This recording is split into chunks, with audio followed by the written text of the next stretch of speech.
नमस्कार। करण वर्मा अनप्लग्ड में आप सबका एक बार फिर स्वागत है। देखिए, धुरंधर फीवर तो चल रहा है, बट आज हम जिनकी बात करने जा रहे हैं वो वास्तव के धुरंधर हैं।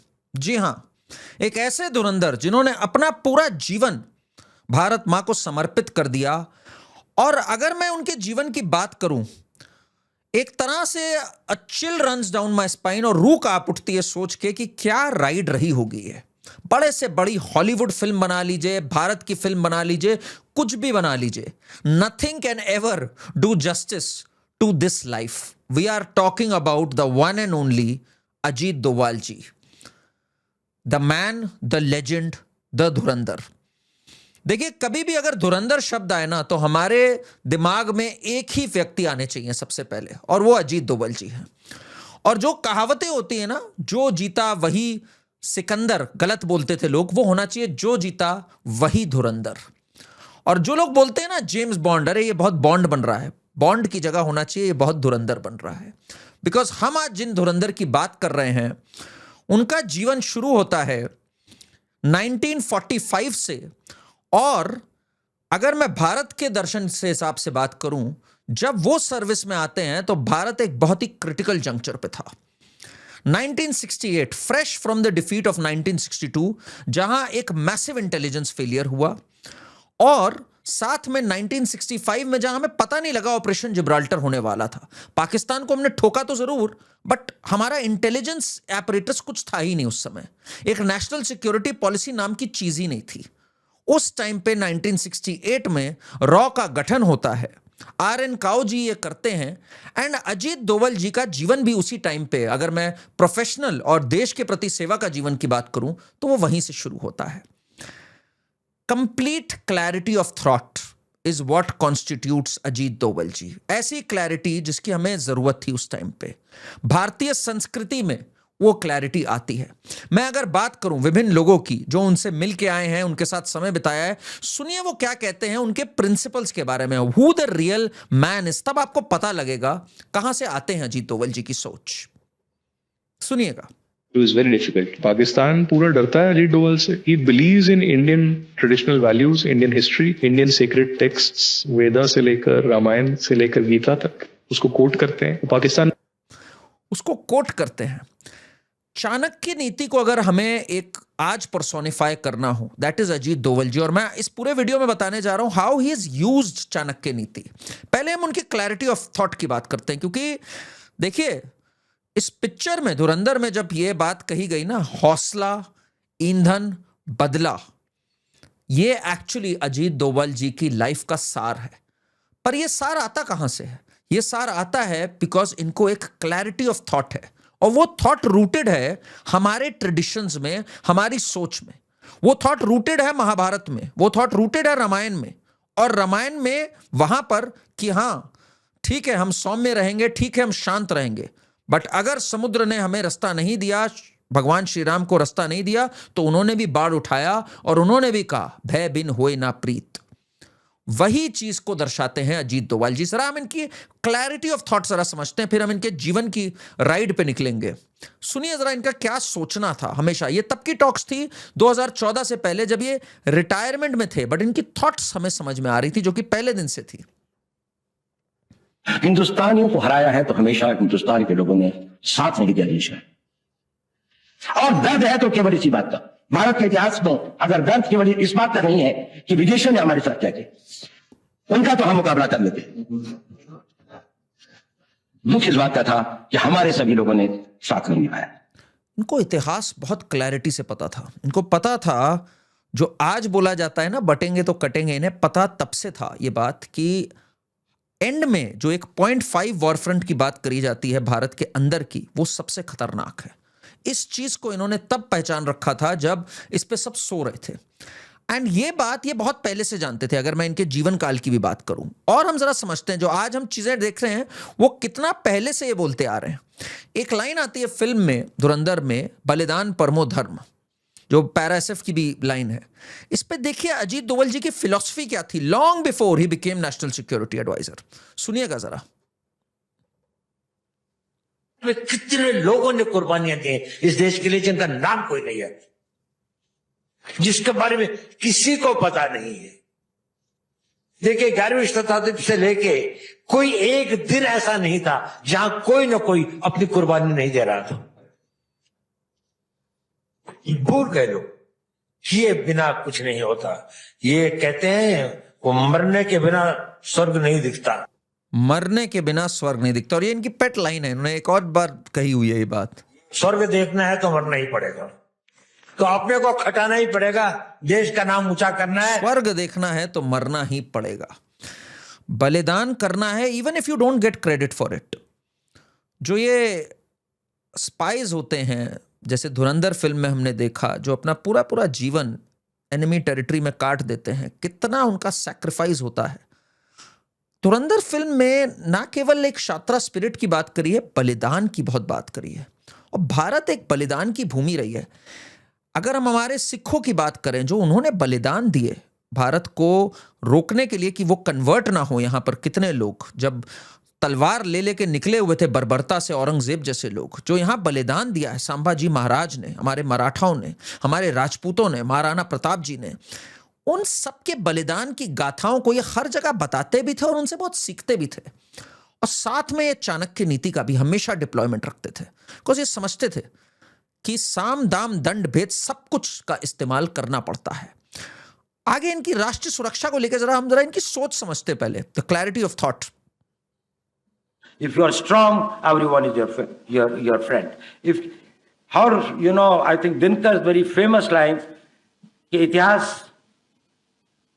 दुनिया की सबसे बड़ी अदालत है। इस अदालत में फैसला सत्य के पक्ष में नहीं, शक्ति के पक्ष में हुआ है। If you are strong, you will be justified. If your claim is not supported by the proportionate strength, you will not be able to do that. You need strength. Simple सी बात है, हमें ताकत की जरूरत है। जो नेहरू की डॉक्ट्रिन थी कि क्या हमें आर्मी की भी जरूरत है क्या, उससे काम नहीं चलना था। ऑलमोस्ट नॉर्थ ईस्ट में कितने राज्य ऐसे थे जो हम खोने के कगार पे थे उस टाइम पे। चाइना का जो युद्ध हुआ, कंप्लीट डिनायबिलिटी ऑफ नेहरू की वजह से हुआ था, जो हिंदी चीनी भाई भाई में पड़े हुए थे। हमारा देश वो कभी भी नहीं था कि एक गाल पे चाटा मारा तो दूसरी गाल हमने आगे कर दी। इस चीज को अजीत डोभाल जी बहुत अच्छे से समझते थे, बहुत अच्छी जगहों पे आर्टिकुलेट भी करते थे इसको। अक्रॉस द कंट्री इन्होंने आर्टिकुलेट किया है ड्यूरिंग हिज, अगर मैं वो ईयर्स बोलूं जब he was lost in a way, because retirement हो गई थी एंड लग रहा था इस जीवन को पर्पस मिलेगा, before he became national security adviser. He also had the clarity with regards to Pakistan, and that is the main point. जरा सुनिए इनकी जो क्लैरिटी रही है पाकिस्तान को लेकर के। पाकिस्तान अगर अपने कोवर्ट ऑफेंसिव को हिंदुस्तान के खिलाफ अपनी पॉलिसी का एक अंग समझता है और यह सोचता है कि जो चीज वो युद्ध के द्वारा या डिप्लोमेटिक तरीके से हासिल नहीं कर सका, वो एक इंटेलिजेंस कोवर्ट ऑपरेशन के थ्रू कश्मीर में या भारत के अन्य भागों में हिंसा करके आतंकवाद को फैला के कर सकता है, तो ऐसी हालत में पाकिस्तान बार बार बातचीत के लिए क्यों पहल करता है और भारत पे दबाव डाल। ही वॉज वेरी क्लियर कि ये फुलिशनेस है जो हम बातचीत करते हैं। ये हर बार मार खाते हैं, हर बार आतंकवाद करते हैं और फिर बातचीत करते हैं, और उधर कहते हैं bleed India by 1000 cuts. Clear fingerprints थे कश्मीर में क्या कर रहे हैं, क्लियर फिंगरप्रिंट्स थे ये खालिस्तान मूवमेंट को किसने प्रॉप अप किया, क्लियर फिंगरप्रिंट्स थे नॉर्थ ईस्ट में चाइना के साथ मिलकर किसने ट्रबल किया। उसके बाद हम पहुंच जाते थे इनसे बातचीत करने। शर्म की बात थी, और सक्सेसिव गवर्नमेंट्स में शर्म की बात थी। मैं ये भी बोलूंगा यहाँ पर कोई जरूरत नहीं थी हमें पार्लियामेंट के टाइम पे आगरा समिट करने की, कारगिल के बाद आगरा समिट करने की, मुशर्रफ का यहाँ घूमना फिरना, बातचीत करना, क्रिकेट खेलना, कोई सवाल ही नहीं पैदा होता था इसका। तो इसी तरह से जो सबसे शर्मनाक था वो तो 26/11 के बाद शर्मल शेख कर लेना, जिसमें पाकिस्तान से कहना कि अरे बातचीत करी, बहुत अच्छे से बातचीत हुई हमारी।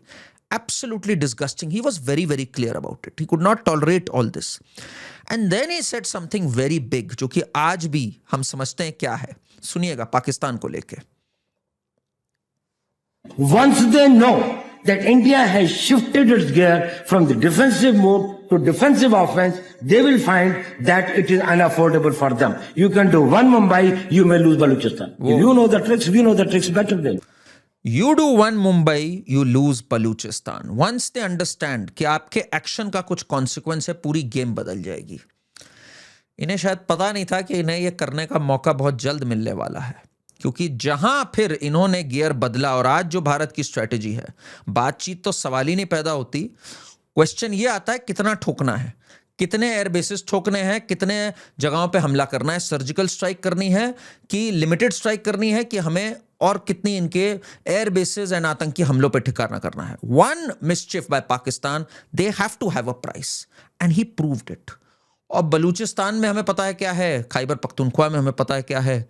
He understood the game correctly जब सब सो रहे थे और अमन की आशा में विलीन पड़े हुए थे, तब अजीत दोवल जी की ये स्टेटमेंट्स आ रही थी.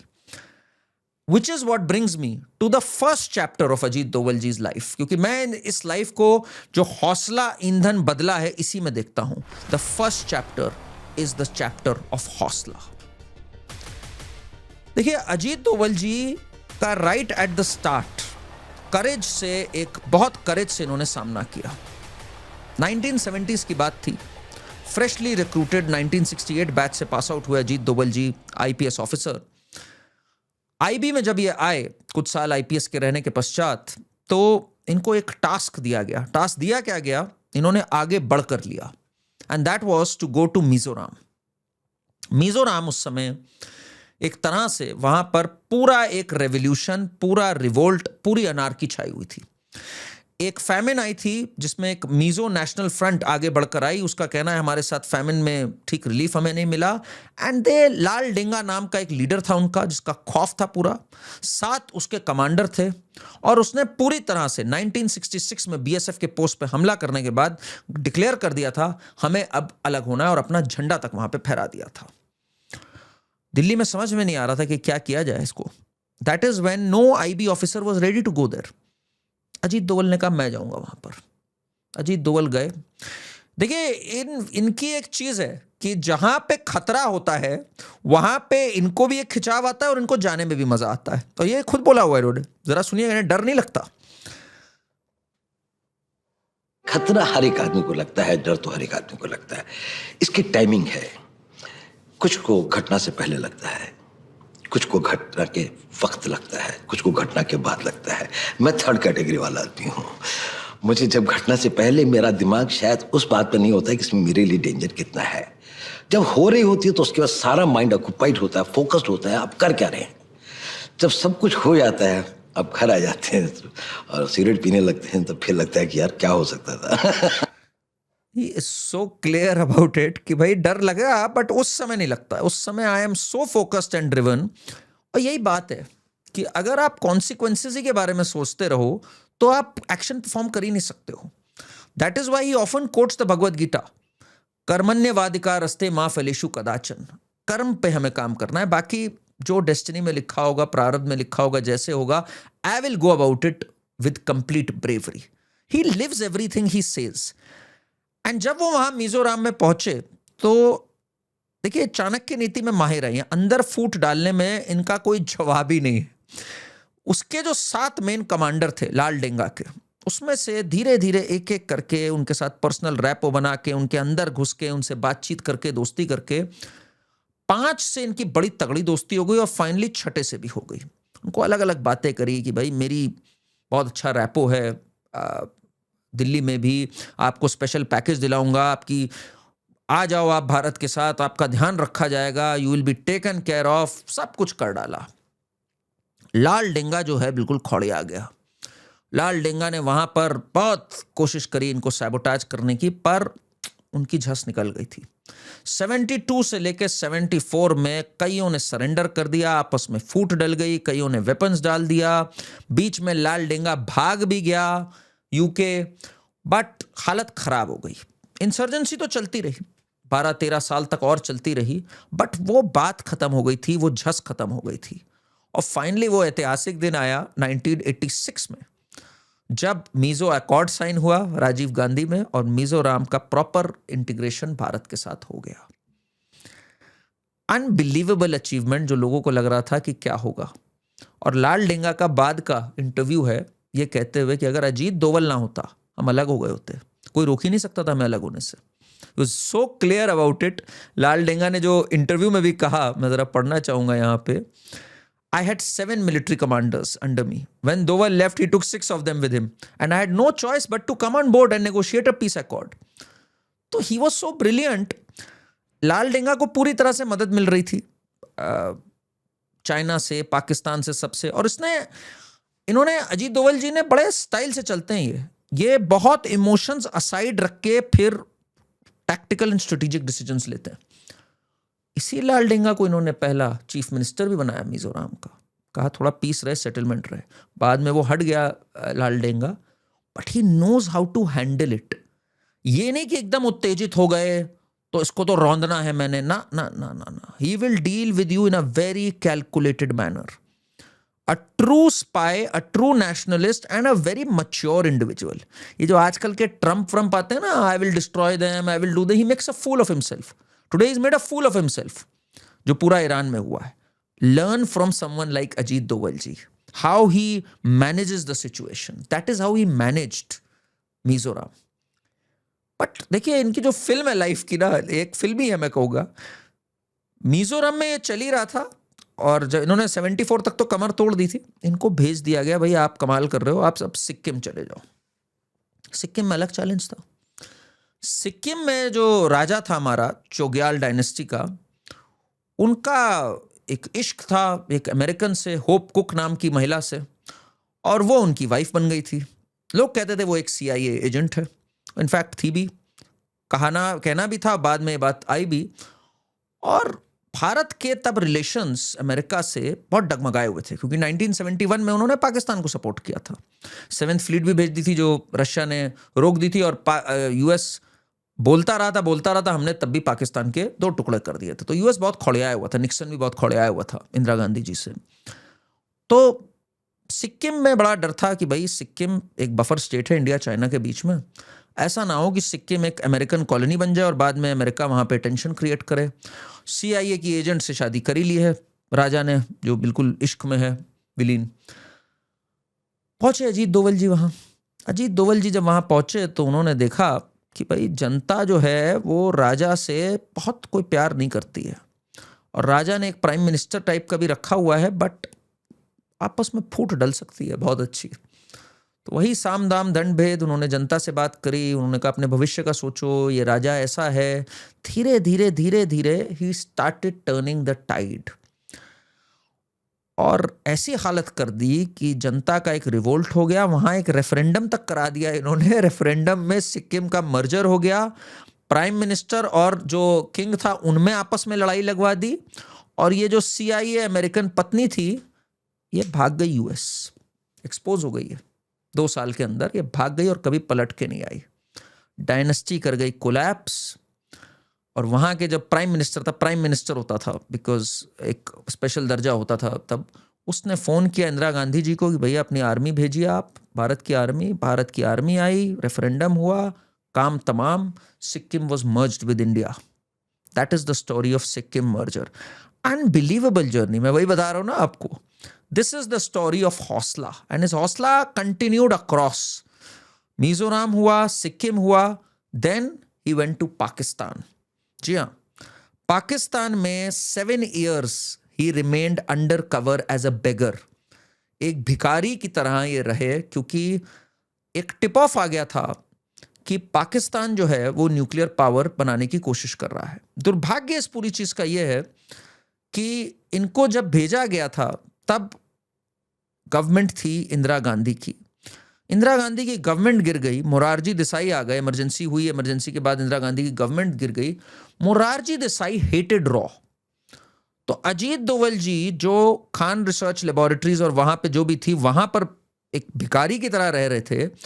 उन्होंने सोचा कैसे पता करें, सैटेलाइट इमेजेस से नहीं पता चल रहा, कहीं से नहीं पता चल रहा। अच्छा, एक चीज अजीत डोभाल जी को तब बहुत क्लियर हो चुकी थी, इजराइल इज वेरी क्रूशल, और यह बात इंदिरा गांधी को भी पता लग गई थी। एक बुक लिखी गई थी 1971 बाय श्रीनाथ राघवन, जिसमें बताया गया था किस तरह से जब इंदिरा गांधी 71 वॉर में एक फंसे हुए स्पॉट में थी, बिकॉज सारी OIC देश जो थे, organisation of Islamic countries and US UK, सब तो पाकिस्तान को सपोर्ट कर रहे थे, हमारे साथ सिर्फ रशिया था। एक और देश था जिसने हमारी तब मदद करी, वो था इजराइल। बट हमारे कोई डिप्लोमेटिक रिलेशंस नहीं थे इजराइल से। हम लोग यहाँ की एक वोट बैंक को खुश करने के चक्कर में इजराइल को ढंग से रिकॉग्नाइज भी नहीं कर रहे थे, कोई एम्बेसी नहीं थी till 1991, no diplomatic ties. But even then Israel ने हमारी मदद करी थी, और किसके थ्रू मदद करी थी? अजीत डोवाल जी को पता था, रॉ के जरिए मदद करी थी। 1971 की किताब में श्रीनाथ राघवन जी लिखते हैं, डीएन चैटर्जी जो एम्बेसडर थे टू फ्रांस, उन्होंने अलग प्रॉक्सी कंट्रीज के थ्रू, रॉ से बैक चैनल के थ्रू बात करके इजराइल से वेपन्स एक्वायर किए। वो वेपन्स काम आए और 71 युद्ध में they turn the tide in our favour. 71 में भी काम आए और बाद में वैसे 99 कारगिल में भी काम आए जब हमारे पे सैंक्शंस लिखे थे। तो ये इजराइल की भूमिका रही है। खैर 71 की इस चीज को डोवाल जी ने हमेशा याद रखा और उन्होंने हमेशा अच्छे रिलेशंस बनाए इजराइल से, इररिस्पेक्टिव ऑफ गवर्नमेंट जो मर्जी करे, पॉलिटिक्स जो मर्जी हो, इनका अलग ही सिस्टम चलता रहता था इन दैट सेंस। एंड जब आज इजराइल के कई लोग और CIA के भी कुछ लोगों का कहना है किस तरह से डोवाल जी हैड क्रैक्ड द कोड, वहां पे इन्होंने 2-3 लोगों को भी सेट कर लिया था, बातचीत कर ली थी। They wanted to bomb the nuclear facility at Kahuta. Morarji Desai ने मना कर दिया। मोरारजी देसाई को रॉ से नफरत थी। उन्होंने कहा, अरे ये सब क्या करना, मैं तो गांधीवादी हूं। उन्होंने कोई काम नहीं किया। डोवाल जी ने रिलेशंस बनाए इजराइल से भी बात कर ली। इजराइल रेडी हो गया। Israel wanted to bomb them. आज जो ईरान न्यूक्लियर है, ईरान से पहले पाकिस्तान को बॉम्ब करना चाहता था इजराइल। मोरारजी देसाई ने मना कर दिया। उल्टा मोरारजी देसाई ने पता नहीं किस सुरूर में आकर पाकिस्तान के जो जियाउल हक है उससे फोन पे बात करते हुए उसको सब बता दिया, हमें पता है हमारे रॉ के एजेंट कहाँ हैं, और रॉ के भारी एजेंट मारे गए। This is what I call, जो नेक्स्ट चैप्टर है अजीत डोवाल जी की जिंदगी का, और वो है ईंधन। देखिए ईंधन जो होता है ना, that is what keeps you going. वो आपका फ्यूल होता है। बहुत सेटबैक्स हैं अजीत डोवाल जी के जीवन में। इमेजिन करिए आप इतना क्लोज हैं पाकिस्तान की न्यूक्लियर फैसिलिटी को उड़ाने के लिए, और आपका प्रधानमंत्री आपको इजाजत भी नहीं दे रहा। दूसरे से नेगोशिएट आपने कर लिया कि कुछ पैसे दे दो, तब भी वो देने को तैयार नहीं। उल्टा आपके साथियों का नाम तक देने के लिए रेडी है कि ये यहां पर है, वो वहां है, खत्म कराओ इनको। सेम चीज आई के गुजराल जी ने भी वैसे करी थी इन अ वे, एलिजिडली। इसके बाद बट अजीत डोवाल जी की खासियत क्या है, वो कभी हार नहीं मानते, वो चलते रहे। बिल्कुल जैसे कहते हैं ना, एक कर्म योगी के तौर पे चलते गए। उसके बाद इन्होंने एक चीज तो इंश्योर कर दी, पाकिस्तान इससे अलर्ट हो गया। कम से कम 10 से 15 साल पाकिस्तान का न्यूक्लियर प्रोजेक्ट इन्होंने डिले कर दिया। डिले किया गया, बॉर्डर से इस पार इनको वापस बुलाया गया, पंजाब भेजा गया। मतलब अनबिलीवेबल लाइफ है। North east Pakistan, now Punjab. Punjab में 1984 के जख्म अभी भी थे। ऑपरेशन जो ब्लू स्टार हुआ था, उसमें जो विजुअल्स आए थे उससे लोग बहुत डिस्टर्ब हुए थे। खालिस्तानी मूवमेंट तो बहुत ही गलत था, उसको तो काफ़ी हद तक रोक लिया था। बट 88 में दोबारा से एक एक्सट्रीमिज्म चल रहा था और गोल्डन टेम्पल को बैरिकेड कर लिया था इन खालिस्तानी टेररिस्ट ने और पेंटा नाम के एक इनके खालिस्तानी ने। ऐसे में क्वेश्चन ये था इस बार कि बहुत लोग नाराज थे, रिश्ते भी खराब हुए थे 1984 के बाद। इस बार गवर्नमेंट के लिए बड़ा वो था डिलेमा कि भाई गोल्डन टेम्पल का भी ध्यान रखना है, फीलिंग्स का भी ध्यान रखना है, एंड साथ में हमें ये रोकना है। इस बार प्रेस भी बहुत प्रोएक्टिव थी। तरीका क्या था? तरीका ये था कि एक रिक्शा पुलर आते हैं उस टाइम पे पंजाब में गोल्डन टेम्पल के पास, और वो वहाँ के जो एक्सट्रीमिस्ट हैं उनसे बात करते हैं और उनसे कहते हैं, सुनो मुझे ISI ने भेजा है। एंड दे एक्सेप्ट कि यस ये ISI का आदमी है, because ISI was funding Khalistan movement. And he enters them, और उनके बीच में पहुंच जाता है वो खालिस्तानी बन के, उन्हीं के बीच, मतलब ISI एजेंट बन के उन खालिस्तानीज के बीच में होता है। वो ISI एजेंट कोई और नहीं, अजीत डोवाल जी थे। अजीत डोवाल जी चुप्पे से फिर से इन इज टिपिकल धुरंधर स्टाइल, जो आज हम धुरंधर पिक्चर में देखते हैं कि एनिमी कैंप में कैसे घुसे और फूट डाली, ये कर रहे हैं पिछले 60 साल से। घुस गए उसके अंदर, आपस में फूट डाली, अंदर की इंफॉर्मेशन बाहर दी, बिना कुछ फायर किए इन्होंने ऐसा फुस किया और ऐसा नेगोशिएट करते हैं उस समय। ये नेगोशिएशन में तो ये मास्टर हैं। उस समय गंदे से गंदा आदमी भी जो होगा उसके ये दोस्त बन जाएंगे, उससे ऐसे बात करेंगे कि देखो सरेंडर कर दो, इसी में भलाई है। कईयों से सरेंडर कराया इन्होंने, पीसफुली इन्होंने ये चैप्टर खत्म कर दिया। इसको शायद ऑपरेशन ब्लैक थंडर कहा जाता है, operation black thunder 2। This is how Ajit Doval manage the situation in Punjab in 1988। पर अभी कहानी इनके जीवन की अभी बस शुरू ही हो रही थी। जब वो कश्मीर पहुंचे तो वहां पर इंसर्जेंसी बिल्कुल चरम पे थी और साथ में एक चैलेंज था कि अब इलेक्शन कैसे हो। बहुत बहुत खराब हो चुका था वहां माहौल। इंसर्जेंसी ऑल टाइम हाई पे थी। पाकिस्तान से जो एक टेररिज्म वहां चल रहा था, डायरेक्ट कनेक्शन था आईएसआई से। ऐसे में एक चैलेंज था कि चुनाव कैसे कराए जाए। वहां 1996 के टाइम की बात है। तो वहां एक आतंकी था, कुक्का पारे नाम से एक इंसर्जेंट था। अजीत डोवल जी ने उसको सेट कर लिया और एक आपस में फूट डलवा दी। पाकिस्तान के जितने इंसर्जेंट्स थे सब आपस में लड़ने लग गए। कुक्का पारे या मोहम्मद यूसुफ पारे हम जिसको कहें, वो भारत के लिए काम करने लग गया। उसने ऐसी फूट डाली कि पूरे चेन्स कुछ खत्म हो गई, आपस में लड़ मर गई, एक दूसरे पे रिपोर्ट कर दिया एंड कंप्लीट डिस्ट्रक्शन होकर 96 में एक चुनाव हो गया जम्मू कश्मीर में, जो कि उस समय की एक बहुत बड़ी अचीवमेंट थी। अजीत डोवल जी केप्ट गोइंग, उनका कारवां कभी रुका नहीं। उसके बाद एक डार्क चैप्टर आया एंड डार्क चैप्टर्स अगर मैं कहूं, ये ईंधन वाले जो चैप्टर्स रहे इनके, इसमें he was very disturbed by what was happening in Kashmir, very disturbed जो हमारी राष्ट्रीय सुरक्षा चल रही थी। And then came the IC-814 episode, जो कांधार की हाईजैकिंग एपिसोड था। Ajit Doval ji one of the main negotiators थे उसमें। 6 दिन तक उन्होंने नेगोशिएट किया एंड बहुत दुख था उनको उस बात का। कई इनके अगर मैं कहूँ तो फर्स्ट हैंड अकाउंट्स हैं किस तरह से इनको दुख था। इनकी अगर हम बात सुने इस पे, इस बात का पर्सनल तौर से ये मना था कि जब ये हाईजैकर्स वहीं पर थे तो मैं हवाई जहाज के अंदर स्वयं गया था और मैं उनके कॉकपिट के रास्ते नीचे की लैडर से गया था और मैंने सारे के सारे हाईजैकर्स, सारे के सारे पैसेंजर्स को एड्रेस किया था और सारे के सारे पैसेंजर्स को मैंने ये कहा था, हाईजैकर्स भी वहां पर थे, कि आप लोग आजाद हैं और भारत की सरकार और भारत देश पूरा आपके साथ है और हम आप लोगों को यहाँ से सुरक्षित ले जाएंगे, है ना। उसके बाद जब मैंने उससे कहा कि बोलिए भारत माता की जय या जय हिंद, तो उन्होंने रिस्पॉन्ड नहीं किया। मुझे इस बात का जरूर मलाल था और आपने पिक्चर में देखा कि फिर जब अजीत डोवल जी को किसी बात का मलाल रह जाता है, हिसाब जरूर चुकता करते हैं वो। और यही हमें लेकर के आता है थर्ड कड़ी की ओर, जो कि है बदला। हौसला, ईंधन, बदला। देखिए, अजीत डोवल जी 2005 में as an IB officer, as an intelligence officer, as an IPS officer retire हो गए।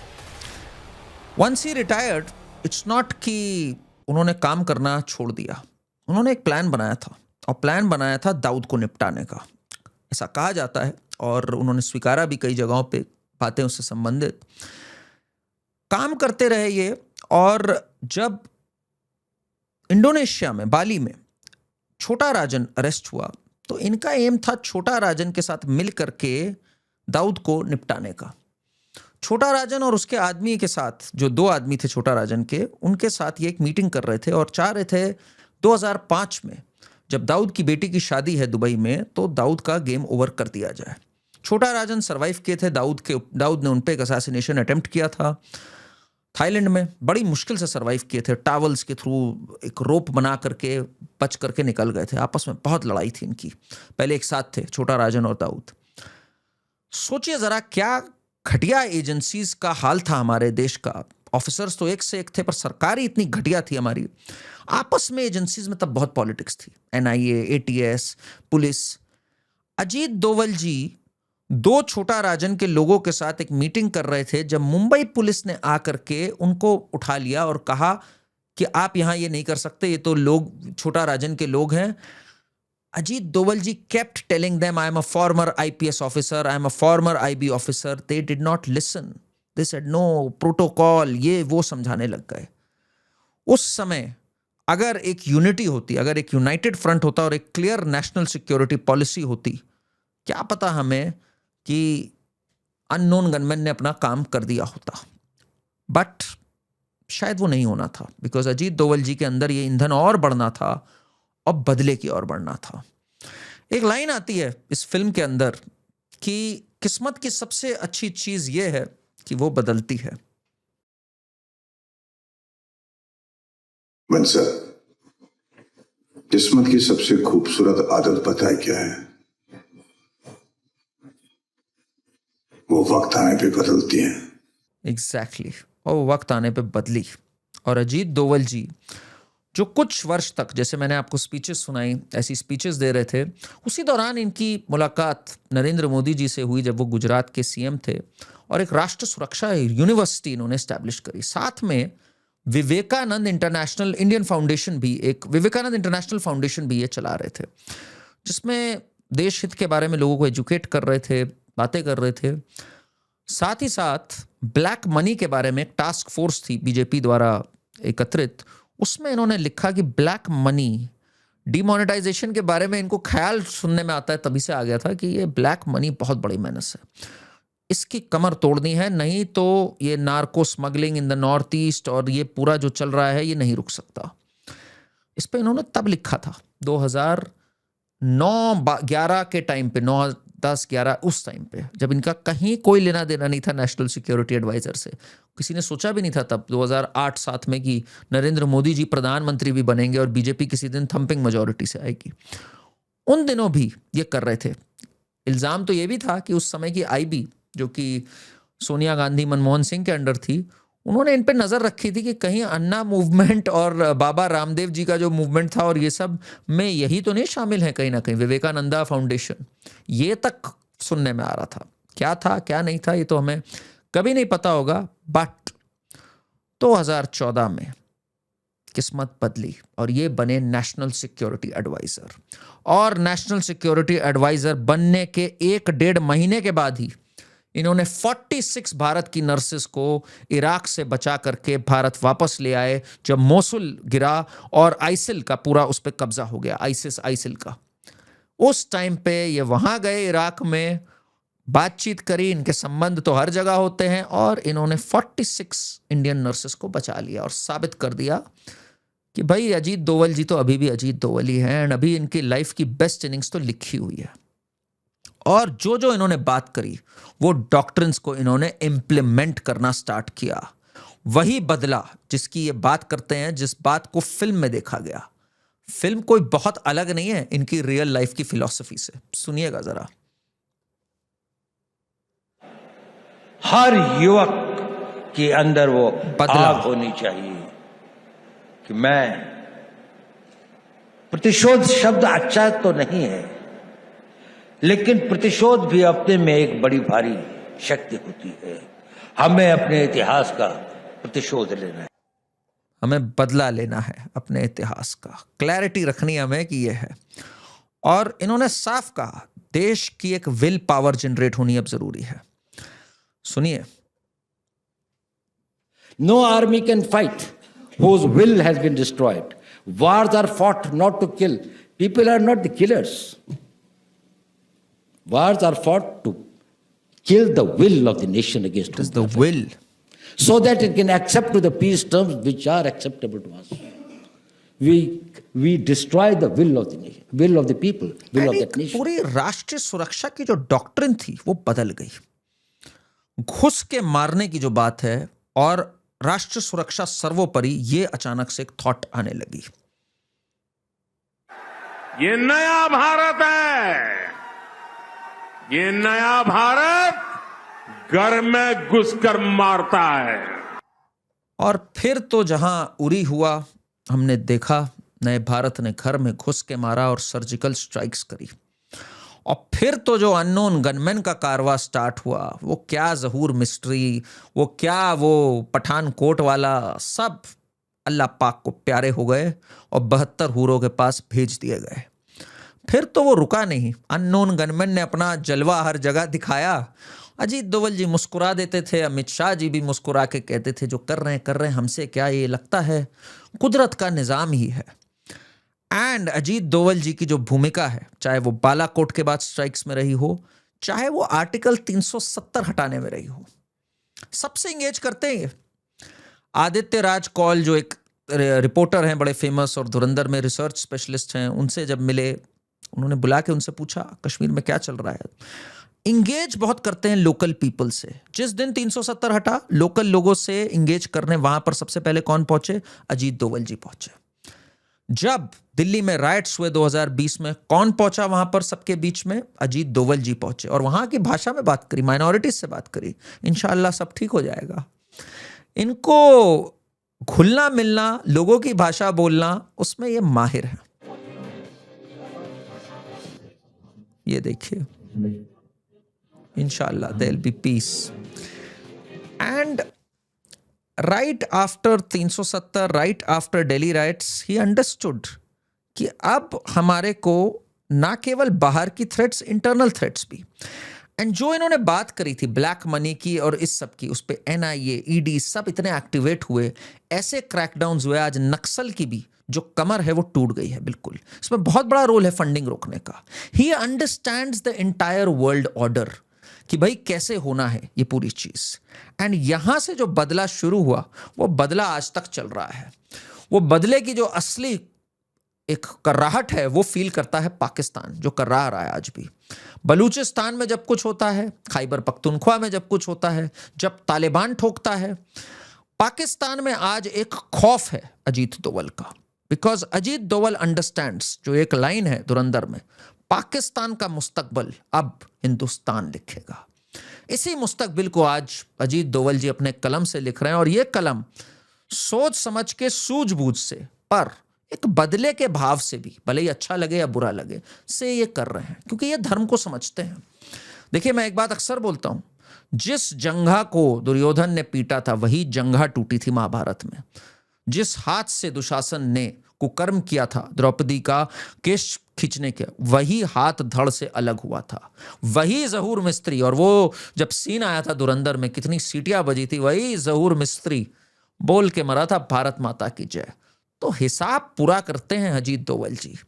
At 81, he is still a force to reckon with. He is the Dhurandhar of Bharat, one of the greatest sons of Bharat, जो आज भी, और कई लोग इस पे इमोशनली बात करते हैं, उनके भी ग्रैंड चिल्ड्रन हैं, उनके भी कई लोग हैं जिनका उनसे मन होता है मिलने का।